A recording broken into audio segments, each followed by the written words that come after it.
Hey, I'm Tom, and this is TRBCollectibles, where I go to yard sales, estate sales, and thrift stores. I buy items for a low price and then resell it on eBay for a decent profit. Today I wanted to talk about something that just goes hand in hand, video games and eBay.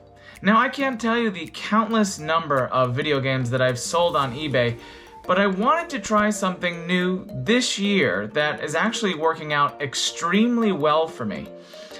If you have sold on eBay, or if you're interested in selling on eBay, one thing I will always mention is that there are the right times of year to sell certain things, and then there's one time of year to sell everything.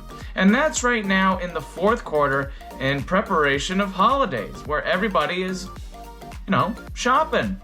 And that inventory on those used and old games that are out of print and you can't just go buy new anymore, they have one source, and that's eBay.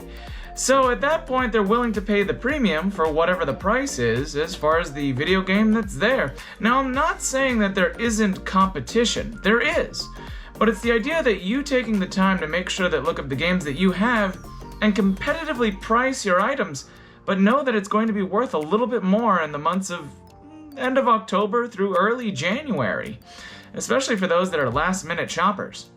Now, normally I would go ahead and quickly flip these video games all year round because they just go like candy, but the reason I save them is I wanted to see if the, proof was in the pudding.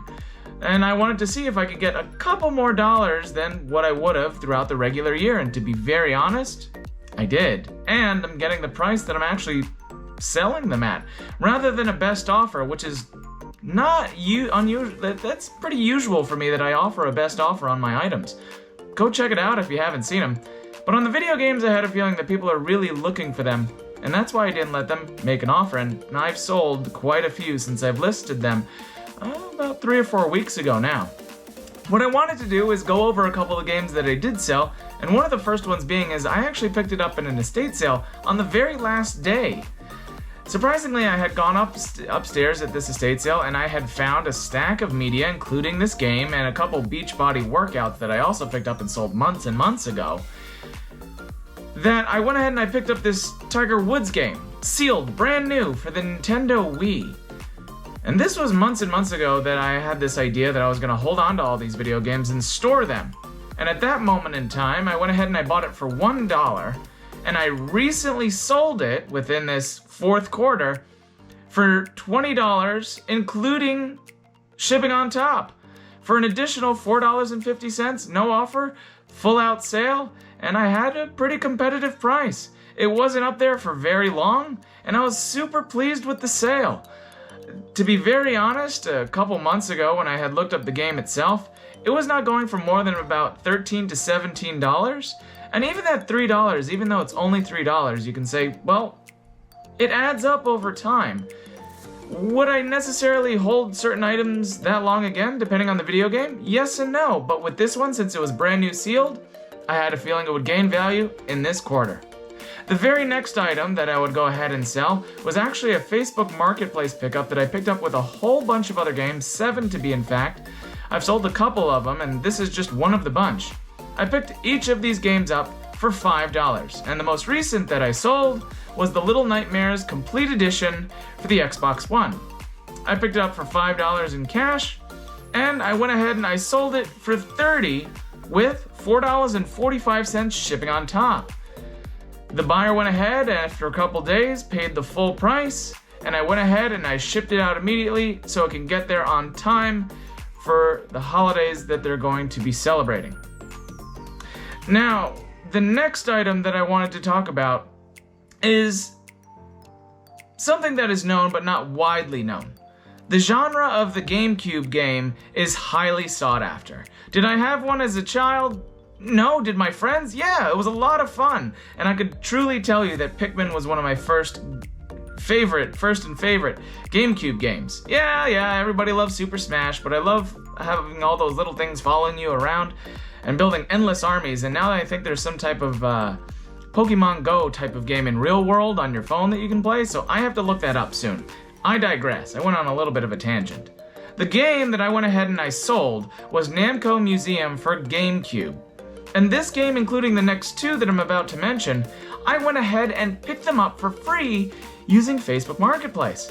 Somebody was literally unloading a box of media. It was filled with DVDs and CDs, and I went ahead and I caught in one of their photos the little purple Nintendo, but it wasn't even the full word, and I knew it was GameCube games. So I dropped what I was doing, I headed over to that house, and I picked this up.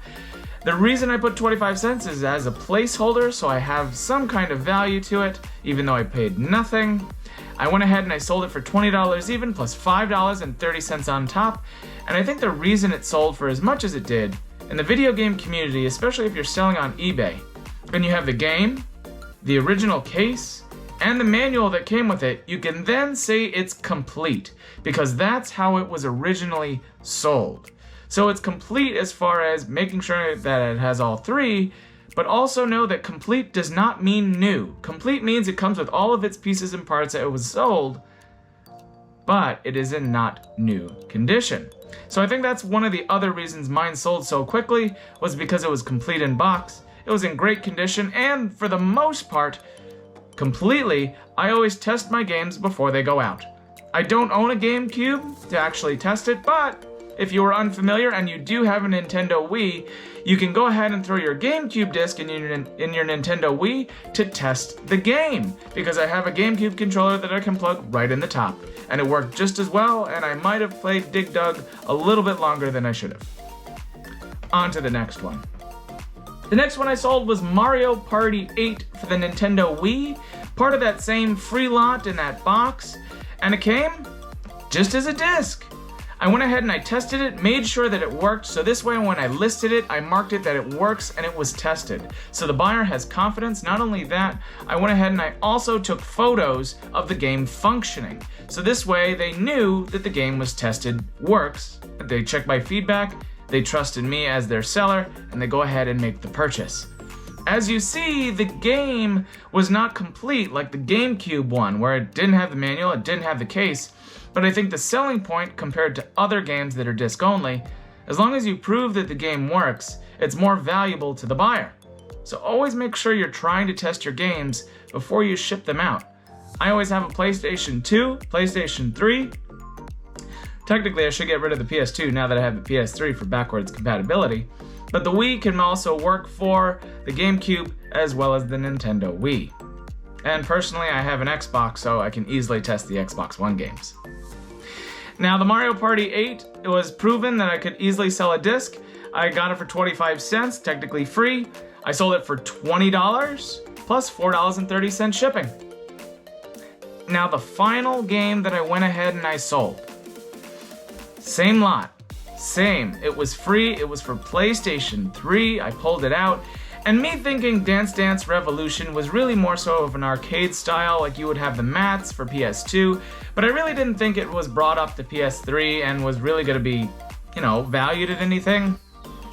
There's a lot of these games made, but then I went ahead and I scanned it, and always make sure you're looking up stuff that you're unfamiliar with and that you assume has no value, because this game had value. It had a significant amount of value. The disc was clean. The manual was included.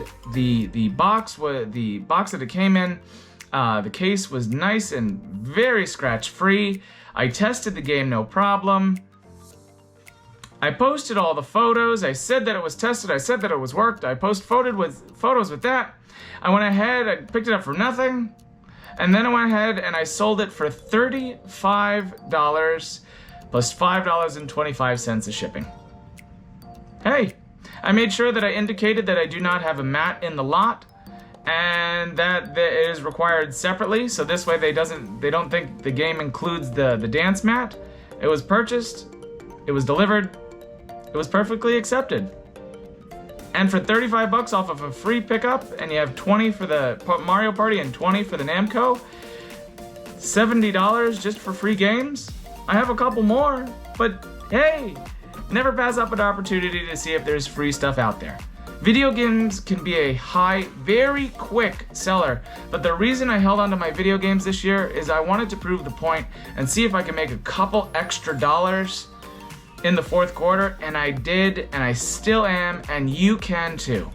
So get out there, take a look at your yard sales, take a look at your estate sales. You'll never know what you might find, especially with video games, you can hold them, you can flip them, you can keep them, you can play them. It's up to you.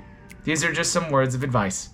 If you enjoyed today's video, please be sure to click that like button. If you had any questions or comments or need some advice, please be sure to leave it down below. If you really had a great time, I would appreciate it if you could click that subscribe button and share the video with a friend.